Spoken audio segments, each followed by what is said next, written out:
Halo semua, gua Indra. Di video kali ini gua akan kembali membahas manga Chainsaw Man chapter terbaru, yakni chapter 155. Dan oke, gak perlu banyak basa-basi, langsung saja kita ke pembahasannya. Chapter kali ini berjudul Diriku Yang Dulu. Setelah sebelumnya para warga hendak mengeroyok Nayuta, di chapter kali ini akhirnya ada satu orang yang otaknya waras, di mana dia memberitahu jika yang mereka serang hanyalah seorang anak kecil. Meski di sini ada yang bilang jika ada orang yang mati di bawah kendalinya Nayuta, tapi orang waras ini sekali lagi memberitahu jika selama seharian penuh mereka telah bertingkah seperti orang gila. Jadi sebaiknya mereka mengambil waktu sejenak untuk mengembalikan akal sehat mereka. Sementara itu, Berem yang sebelumnya sempat menodongkan pistolnya ke arah Nayuta, sepertinya kehabisan pelurunya di sini. Tapi meski begitu, bajingan ini tak kehilangan akal piciknya. Di sini, Berem kemudian menodongkan pistolnya ke arah dirinya sendiri. Lalu, ia pun bertingkah seolah dirinya tengah dikendalikan oleh Nayuta. Nah, sontak para warga yang tadinya udah mau tenang pun jadi bernafsu menyerang Nayuta. Sebelum kita bisa mengetahui bagaimana nasibnya Nayuta, kita dibawa ke sebuah flashback ketika Denji baru mengajak Nayuta untuk tinggal bersamanya. Di sini Nayuta bertanya-tanya mengapa dirinya merasa kasihan terhadap Denji, mengapa dirinya menginginkan jantungnya Denji, dan sebenarnya dirinya ini siapa. Saat Denji tidur, Nayuta pun mencoba menggali informasi dari kepalanya. Dan dari sana, Nayuta pun mengetahui jika dirinya yang dulu punya panggilan Makima. Tak hanya itu saja, lewat ingatan Denji, Nayuta juga jadi tahu jika dirinya yang dulu pernah merencanakan penghancuran kontrak Denji dan juga Pochita. Lalu men-setting kehidupan normal untuk Denji demi membangunkan wujud asli Chainsaw Man yang selalu ia kejar.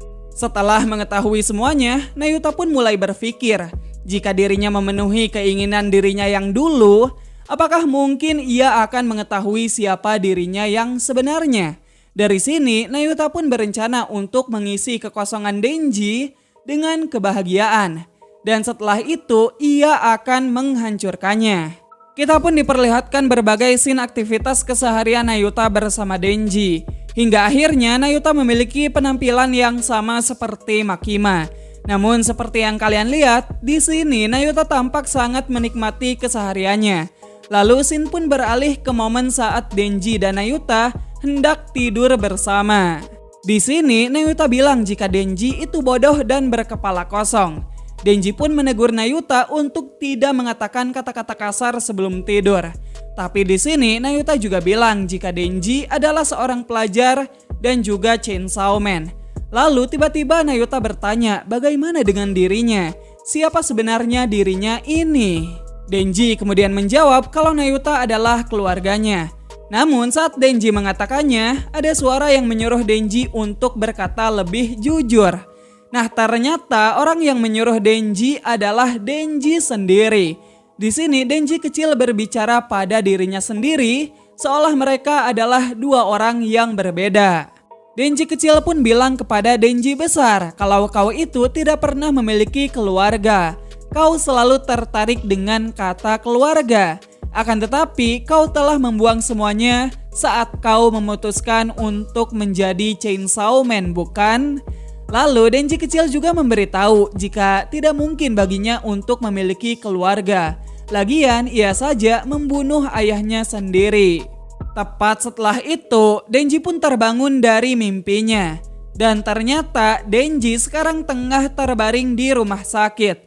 Dan ya, chapter kali ini pun berakhir sampai di sana. Oke, jadi itu dia Chainsaw Man chapter 155. Lagi-lagi sebuah chapter yang singkat.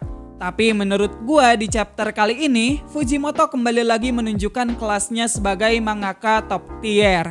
Bagaimana cara Fujimoto menulis flashback Nayuta dan juga menggabungkannya dengan problem yang kini Denji harus selesaikan, itu keren banget sumpah.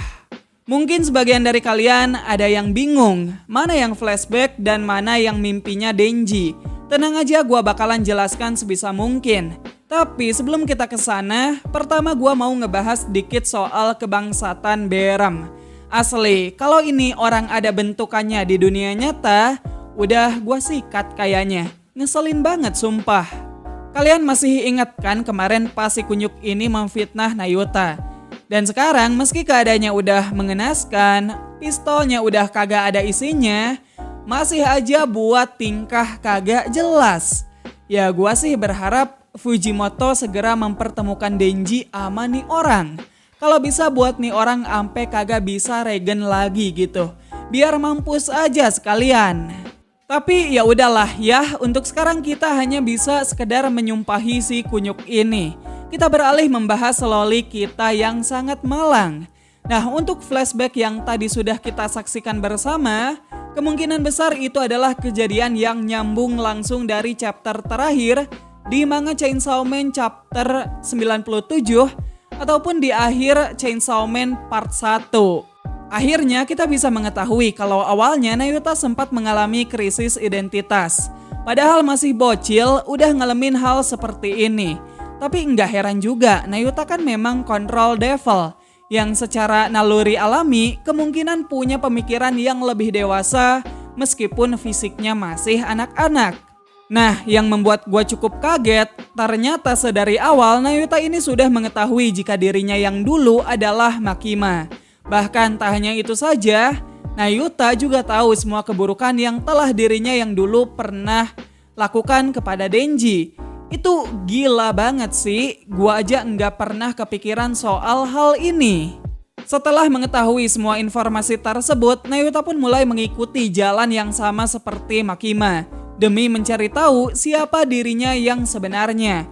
Tapi seiring Nayuta menghabiskan waktu bersama Denji, ia seakan melupakan rencana awalnya dan malah tumbuh menjadi seseorang yang sangat menyayangi Denji. Bisa dibilang chapter kali ini menceritakan bagaimana Nayuta yang awalnya memiliki jiwa Makima tumbuh menjadi seorang adik kecil bagi Denji. Dan ya, itu semua Fujimoto tulis dengan sangat indah dan kejam di saat bersamaan. Menurut gua, chapter kali ini dan juga 2 chapter terakhir itu keren banget asli. Dan sekali lagi, Denji telah berhasil menghilangkan sisi iblis dalam dirinya, Nayuta. Well, selain itu di chapter kali ini juga ada sesuatu yang agak membingungkan, di mana ingatan Nayuta seakan bercampur dengan mimpinya Denji. Ya, sepertinya Fujimoto ingin membuat transisi antar panel yang smooth.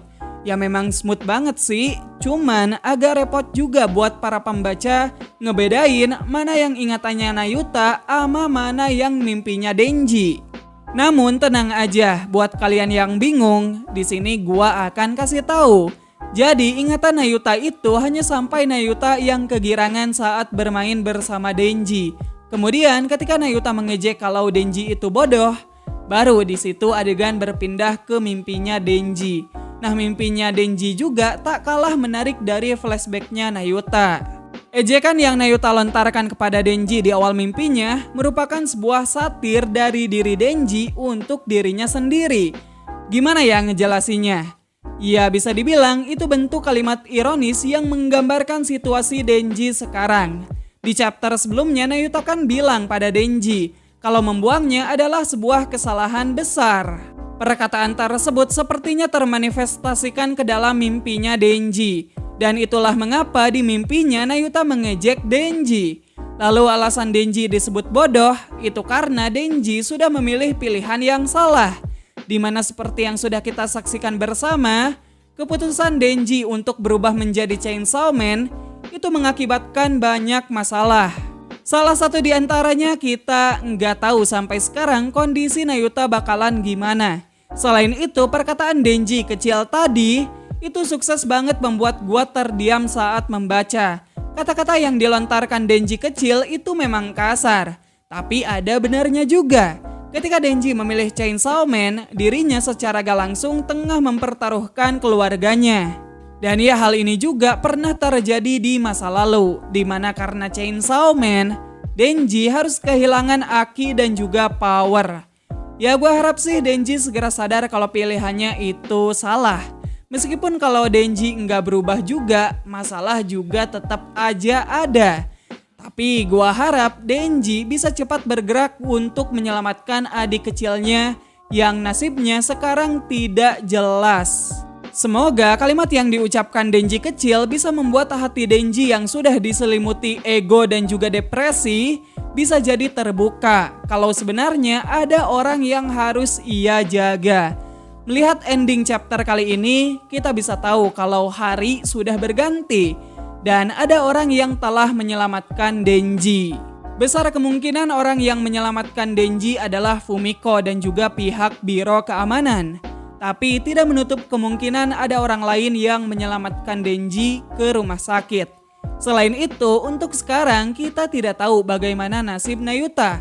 Meski kemungkinan ada orang yang menyelamatkan Nayuta, tetap saja gua punya firasat buruk tentang nasibnya Nayuta.